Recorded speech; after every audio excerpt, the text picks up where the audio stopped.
অপরাধ করেছেন বলেন তাহলে? কারণ টেফিল হইছে আমি এই যে কসমেটিক এটা খেয়াল রাখতে বাইরের কর্মচারীরা চালাই এটা আবার ভুল হইছে। আর ওই যে কেকগুলো, বার্থডে কেকগুলো? কেকগুলো ওই যে কুসুম রেখে যায় ওরা জেট সিস্টেম করে না। সব পাশে দোকানও রাখে, সবাই রাখে। ওদের নিজস্ব শোরুমে দেখবেন আজকেও কেক আসছে। মানে সবাই অপরাধ করেছে। এই বর্ণনা আপনি দিচ্ছেন। না আপনারটা বলেন। আপনার অপরাধ হয়েছে কিনা?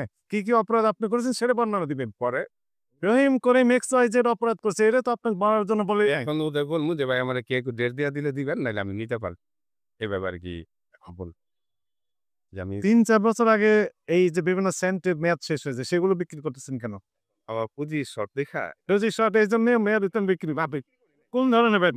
সে তো বোকা না মানে ডেট ছাড়া দেখা আপনি এতদিন মানুষকে বোকা বানিয়ে বিক্রি করছেন কেন? না, না ২২ সালে মেয়াদ শেষ নভেম্বরে। আজকে ২৫ সাল। আমি সময় দিতে পারি না যে কর্মচারীরা চালাই না এখানে আরকি আমার ভুলটা হয়েছে। সামনে আর এরকম ভুলটা হইব না। হবে না।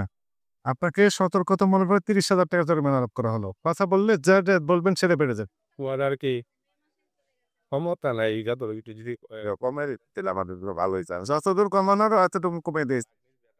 আপনার ভাগ্নে দিয়ে হোক ভালো জায়গায় আপনার